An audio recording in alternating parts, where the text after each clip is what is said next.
So, Boss Rush is the newest event game mode coming in CRK, and it is an absolute blast, but it is also extremely unique and definitely challenges, quote unquote, your team building, which is exactly why I have a guide for this. So, first of all, tickets, they refill once per day during reset. You gain six, so make sure that at the end of the day you have at most six tickets so you don't miss out on any. But you can also watch an ad or spend 300 crystals to get another three tickets. So consistently at least 9 a day plus one from the daily events from Shadow Mill. Boss Rush also has a related event where you get extra rewards for clearing Boss Rush. Make sure to clear these up and do the quests so you can get all the rewards. Now for the Boss Rush itself, first of all, there's this repression level, which just gives buffs basically, and you level these up using the suppression daggers, I believe they're called. And then there's also the supply chest, which completely for free, completely AFK, and I believe this does not scale with how many things you've cleared. You just get free stuff, including the suppression spears, these challenge coins, which is for the shop, and then a bunch of random goodies. And they're pretty good. Time skips, topping pieces, radiant shards, those are really good, and the fact that they're just free at a pretty damn good rate is pretty nice. Then we have the shop where you can spend your challenge coins. I will get back to this to tell you about the priorities, so keep that in mind. And then we have the actual bosses themselves. They come in batches of six, and then another six, but hard mode. And these hard mode stages have two phases indicated by these two passives. And then you'll get new bosses at stage 13 through 9 through 18, sorry. And then I'd assume 19 to 24 are just hard mode versions of stages 13 to 18. And that's about it for the game mode. Now, how do you actually do the game mode? Well, it's actually pretty simple. Each boss has a specific weakness. For example, I'm currently at phase 2 of the Candy Golems, which means I have to pay attention to the Rage passive, which states that it increases light type damage dealt. So all I have to do is go to Synergy Ideas and make sure I have the synergy for the recommended element, because everything else does a tiny amount of damage relative to it.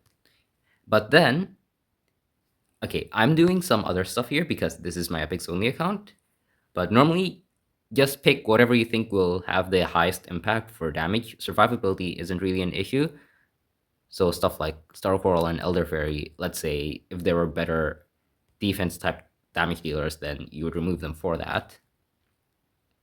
And then importantly, you need to add linzer, and then just anything else after that. It literally doesn't matter who you add, preferably somebody with a lot of DPS like Burning Spies, Shadow Milk, Creme Brulee.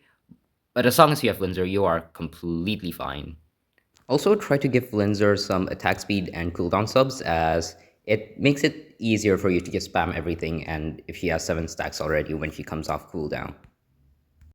Alright.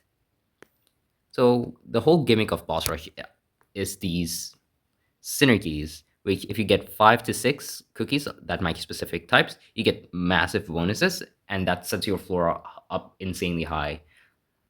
Like these bonuses alone can be dealing upwards of 2 to 3 billion damage, when the rest of your cookies are dealing, what, 500, 600 million damage per ticket. So by far, the biggest priority is matching the element, seeing what it's weak to, and then putting in the correct synergy. After clearing the stage, you will get first win rewards if it's the first time you're clearing the stage, and a bunch of coins, challenge coins, and suppression spears.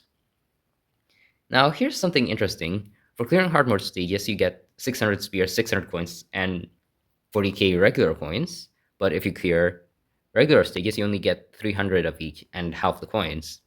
So there might actually be a little bit of tech for progression where after you clear everything and then you clear it again to get a good score that you're happy with, you can go back, and then after you clear stage 6, you go back to stage 7, and then you just stay on stage 7, intentionally reducing your damage just so you can have more efficient tickets.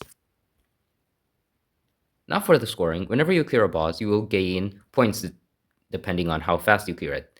So for example, here, I cleared stage 4 in 24 seconds and got 3 million points. But I cleared stage 5 in 2 minutes and I got 2.9 million. Seems to be depending on A, the stage, and B, the time cleared. But basically, you just want to be as fast as possible. And it takes your best score instead of your current score. This best over here, I think, is the best out of anybody in the server. And there's actually a few secrets that let you hit these insane times, like 10 seconds stage 5, 6 seconds stage 8.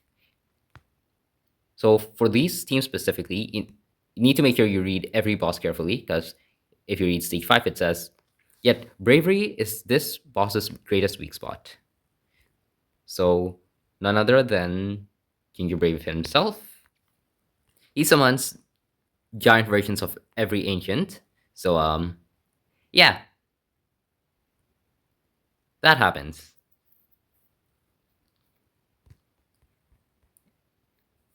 And I believe it has to be just Ginger Brave instead of Ginger Brave and 6 supports.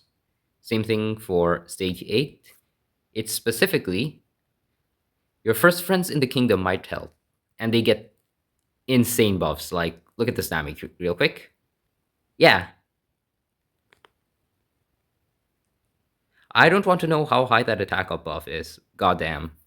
That's all that I've discovered for now. There may be more secret teams from stages 13 through 24, and it's not the same between like stage 5 and stage 11 hard mode. They do change. So just keep that in mind. And to recap everything, secret teams are the best, and then maxing out the synergy that matches the element, and then put in linzer. That's all you need to do for boss rush. You'll be dealing 2 billion damage per ticket, no matter how low investment your team is. Now for the shop, I believe that you can probably buy out everything if you're dedicated, but you know that not everybody just plays CRK 24/7. So I came up with an infographics for you to know which things to prioritize first in the boss hunt shop. Although, keep in mind every account is different. If there's something that I've labeled as not really worth it, but it's specifically really good on your account, like for example, legendary soul essences, they're insanely valuable for later game players, but for most players, you have way too much and you're not going to use it anyway. But yeah, every account is different, so keep that in mind. It's just a guideline, it's not set in stone rules. Anyway, that's all for today. I have a Discord in the description, and subscribe and see ya.